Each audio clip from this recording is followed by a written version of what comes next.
Municipal ఎన్నికల ఫలితాలు బీజేపీకి ఊహించని షాక్ ఇచ్చాయి. అర్బన్ ఓటర్లపై నమ్మకంతో మెజారిటీ స్థానాల్లో విజయం సాధిస్తామని బీజేపీ వేసుకున్న లెక్కలు తల్లకిందులయ్యాయి. గుడ్డిలో మెల్లల కాషాయ పార్టీకి ఓటింగ్ శాతం ఒకంత పెరిగినా ఆశించిన సీట్లకు మాత్రం ఆ పార్టీ ఆమడ దూరంలో ఉండిపోయింది. కేవలం ఒక కార్పొరేషన్, ఒక మున్సిపాలిటీకే పరిమితం కావడంతో దిమ్మదిరిగిపోయిన పరివారులు ఎన్నికల ఫలితాలపై పోస్టు మార్టానికి సమీక్షా సమావేశాలు మొదలుపెట్టారంట. మరి పార్టీ లోటుపాట్లు సరిచేసుకొని భవిష్యత్తు ఫలితాలను ఆశాజనకంగా మార్చుకోవడానికి పరివారుల ప్లాన్ ఏంటి?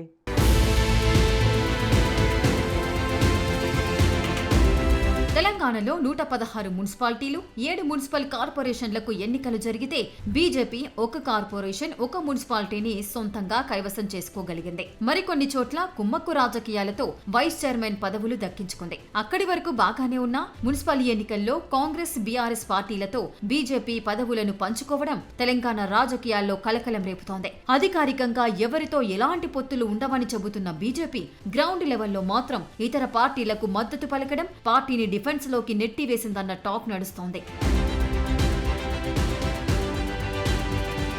కొన్ని చోట్ల కాంగ్రెస్ తో, మరికొన్ని చోట్ల బీఆర్ఎస్ తో కలిసి పదవులు పొందిన ఘటనలు రాష్ట్ర రాజకీయాల్లో చర్చకు దారితీస్తున్నాయి. ఎన్నికలకు ముందు ఎవరితో పొత్తుండదు, ఎవరికి మద్దతివ్వం, మద్దతు తీసుకోం అన్న రాష్ట్ర బీజేపీ ఉన్నఫలంగా ప్లేట్ ఫిరాయించడం ఏంటన్న చర్చ జరుగుతోంది. అధికారిక పొత్తు లేదని చెబుతూనే గ్రౌండ్ లెవెల్లో అడ్జస్ట్మెంట్ పాలిటిక్స్ కు దిగడంతో అసలు కమలనాథుల స్ట్రాటజీ ఏంటో ఎవరికీ అంతుపట్టకుండా తయారైంది.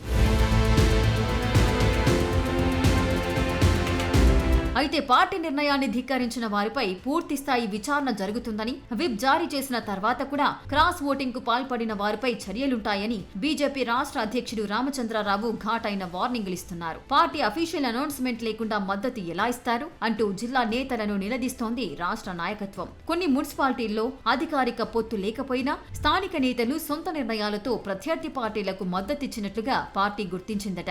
దీంతో క్రమశిక్షణ అంశం హాట్ టాపిక్ గా మారింది.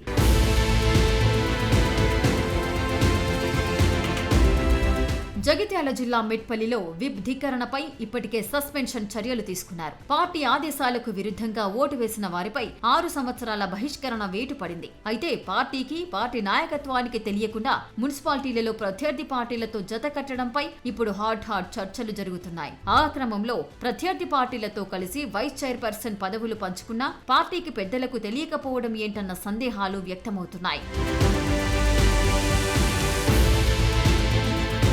ఏపీలో బీజేపీ ప్రభుత్వంలో భాగస్వామిగా ఉంది. కూటమి పక్షాలైన టీడీపీ, జనసేనలకు తెలంగాణలో అభిమానుల క్యాడర్ ఉన్నారు. అయినా మున్సిపల్ ఎన్నికలకు ముందు ఎవరితో పొత్తు ఉండదని బీజేపీ ప్రకటించింది. ఎన్నికలయ్యాక కూడా ఏ పార్టీకి మద్దతివ్వం, తీసుకోబోమని స్పష్టం చేసింది. తీరా ఫలితాల తర్వాత ఎవరైనా మద్దతిస్తే తీసుకుంటామని ఫ్లేట్ తిరిగేశారు. దానిపై అధికారిక నిర్ణయం ఏదీ వెలువడలేకపోయినా చైర్మన్, వైస్ చైర్మన్ ఎన్నిక రోజు కాంగ్రెస్, బీఆర్ఎస్ లతో కలిసి పదవులు పంచుకోవడం ఆ పార్టీలో రచ్చరేపుతోంది. ఒక సిద్ధాంతానికి కట్టుబడిన పార్టీలో ఈ రకమైన వ్యవహారాలు నడవడం సర్వత్రా చర్చనీయాంశంగా మారింది. పొత్తులు, మద్దతులు, పదవులు, పంపకాలు పక్కన పెడితే ఈ ఎన్నికల్లో బీజేపీకి ఓటింగ్ శాతం పెరిగినా సీట్లు మాత్రం దక్కలేదు. అంటే అర్బన్ ఓటర్లపై వేసుకున్న అంచనాలు తప్పాయా? Booth management లోపాలున్నాయా? అభ్యర్థుల ఎంపికలో పొరపాట్లు జరిగాయా? లోకల్ లీడర్షిప్ బలహీనత? అసంతృప్తి నేతలు ఇండిపెండెంట్లుగా పోటీ చేయడం నష్టం చేసిందా? ఈ మున్సిపల్ ఎన్నికల ఫలితాలతో మార్చుకోవాల్సిన పద్ధతులేంటని కాషాయ నేతలు అంతర్మథనంలో పడ్డారంట.